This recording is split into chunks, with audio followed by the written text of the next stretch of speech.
300 pasukan dikirim dari Damaskus, Suriah. Pasukan ini disebut oleh Nabi dalam hadis pasukan Sufyani. Mereka dikirim untuk mengejar seorang lelaki yang ciri-cirinya sebagai Al-Mahdi sudah ada. Dan laki-laki itu di Madinah Al-Munawwarah.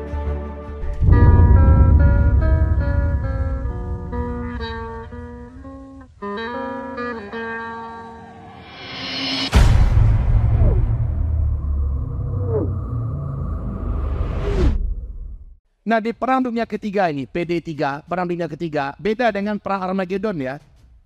Perang Armageddon ini sudah bersama Imam Mahdi kita. Di Perang Dunia Ketiga, Imam Mahdi belum ada. Insya Allah, mudah-mudahan saya tidak salah, Imam Mahdi belum ada di Perang Dunia Ketiga.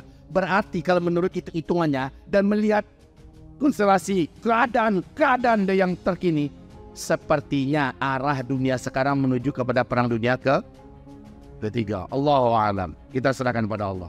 Baik kaum muslimin yang kami muliakan. Yang ketujuh, segala kerusuhan. Perang-perang di mana-mana, baik perang kecil, perang antar lokal, perang antara manusia, ya. Pembunuhan di mana-mana terjadi. Kenapa? Hadis Sahih Imam Bukhari. Orang ketika kelaparan, krisis pangan di mana-mana, maka mereka akan menjadi gelap mata dan brutal. Dia akan melakukan apa saja untuk bertahan hidup. Kalau di Palestina tidak, demi Allah iman terbukti di situ.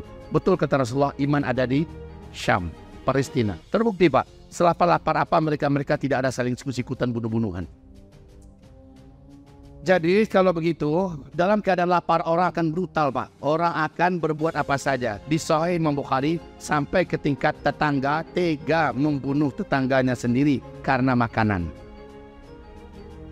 Maaf, apa kata Rasulullah di Sahih Imam Muslim? Bila kamu mendengar di Palestina sudah berkumandang khilafah Islamiyah, berjuanglah kamu untuk bisa hijrah ke Palestina. Negeri yang teraman saat itu. Negeri yang paling kuat, yang paling makmur, paling sejahtera saat itu adalah Palestina. Syam. Kenapa demikian? Seluruh mujahidin terbaik sudah di sana. Dan mereka telah membuktikan mampu mengalahkan Barat. Dan mereka telah menjalankan syariat Islam seperti Afghanistan hari ini. Nah, ini setelah kekacauan-kekacauan itu terjadi, ya, maka berikut ini ada agenda KSA ribut, Kerajaan Saudi Arabia ribut. Mereka akan berebut kekuasaan. Saling sikut-sikutan, bahkan berdarah-darah, bahkan bisa perang antar sesama saudara demi memperebutkan kekuasaan. Kemudian A, B, C ini harus terjadi dulu sebelum garis panjang ini. Apa garis panjang? Coba. Di baiatnya Imam Al-Mahdi. Jadi baru Imam Al-Mahdi itu, menurut keyakinan kami, Imam Mahdi sekarang sudah ada. Tapi belum menjadi Imam Mahdi lagi. Menjadi sosok biasa sih. Alim, soleh, bertakwa, akhlaknya sangat mulia seperti akhlak Nabi. Karena Nabi berkata akhlaknya mirip dengan akhlak saya. Tapi bentuk fisiknya udah beda dengan bentuk fisik saya. Kalau Nabi itu putih, kalau beliau nanti gelap kayak kita kulitnya. Ya. Cuman hidungnya nggak kayak hidung kita nih, hidung musibah ya. Oke. Baik Bapak Ibu, di baiatnya Imam Mahdi harus memenuhi syarat dulu. Apa syaratnya? ABC. Ini ABC. Syarat Al-Mahdi nanti terbunuh, ini terjadi dulu. Imam Mahdi nanti muncul, ini terjadi dulu. A. Perubahan wajah orang-orang kaya ahli maksiat Arab. Insya Allah. Perubahan wajah maksudnya gimana? Rasulullah bersabda, fi hadhil ummah khasfun wa mashun. Mashun itu terjadi perubahan wajah. Wa qadfun, hantaman meteor dari ruang angkasa. Mashun fi hadhil ummah khasfun. Khasfun adalah berbagai macam bencana di bumi. Gempa, bumi terbelah, tsunami naik semacamnya. Yang luar tadi, kekacauan tadi ya. Wa mashun, orang Arab berubah wajahnya. Orang Arab yang mana? Kami baca di kitab Ensiklopedia Akhir Zaman oleh Syekh Dr. Muhammad Ahmad Al-Mubayyad. Ternyata orang Arab, bukan semua orang Arab yang berubah wajahnya jadi wajah binatang. Badan orang Pak, tapi mukanya muka anjing. Badan orang Bu, tapi mukanya muka babi. Mukanya muka monyet. Kenapa? Ternyata dijelaskan oleh Nabi di hadis yang lain. Oleh para ulama dijelaskan juga hadis itu.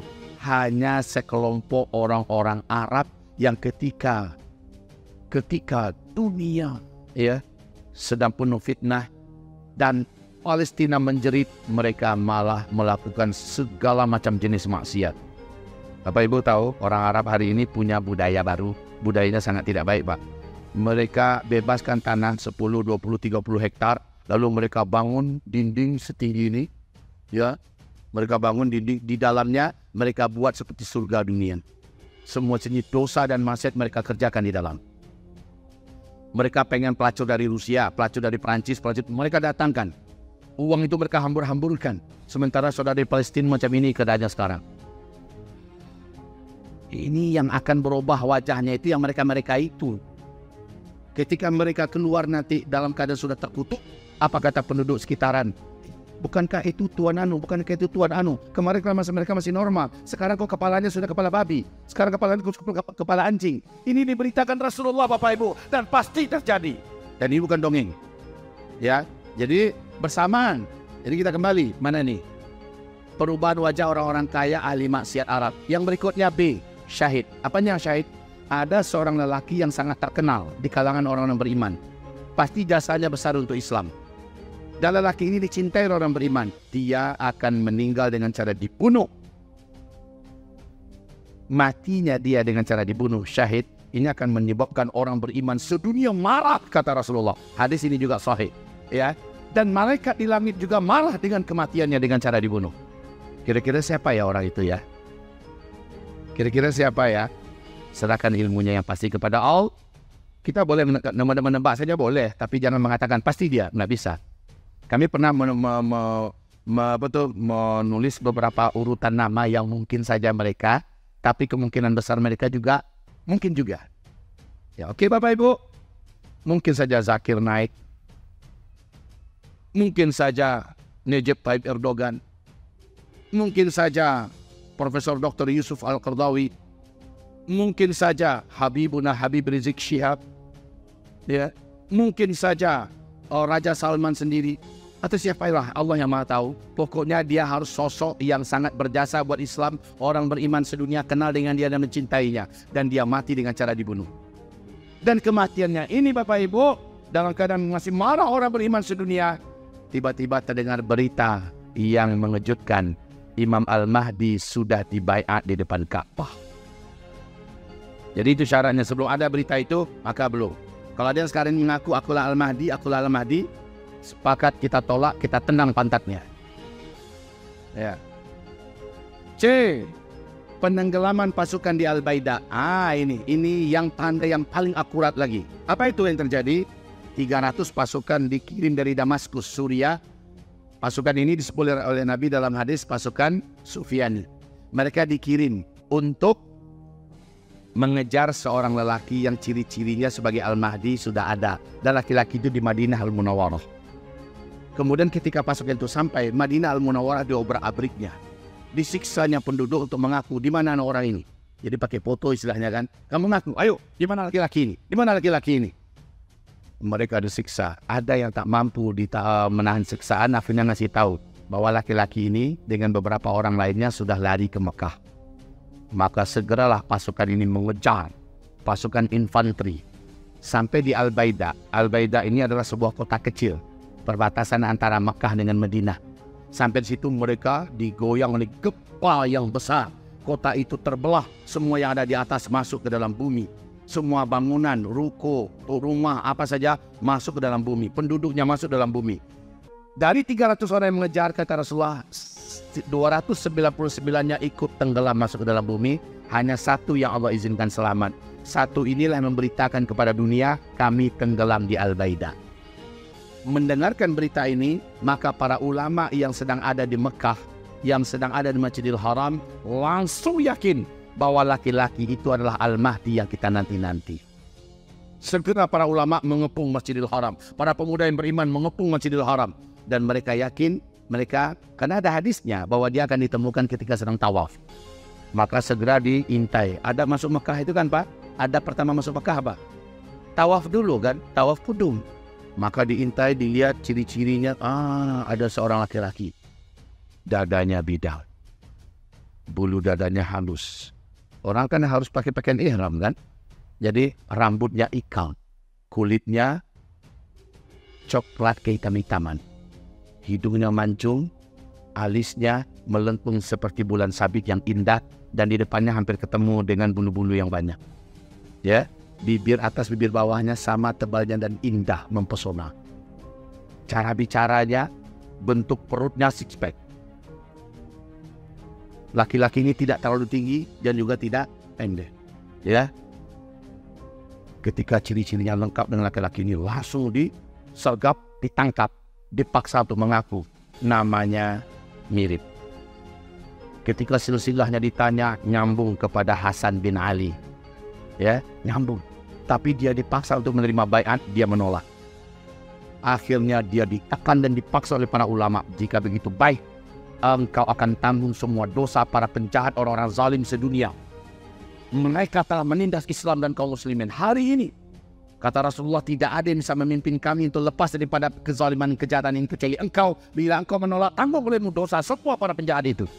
Mendengarkan itu, sosok ini terdiam. Lalu dia berkata, biarkan saya bermunajat kepada Allah satu malam ini.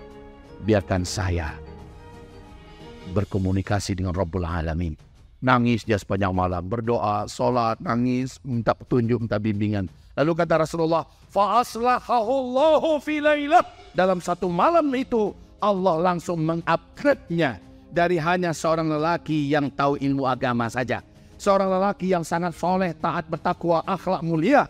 Lalu Allah jadikan dia memiliki kemampuan langsung dalam satu malam. Bagaimana cara memimpin, bagaimana cara perang, bagaimana cara mengatasi ekonomi, bagaimana semuanya lengkap. Allah upgrade ke dia dengan kun fayakun.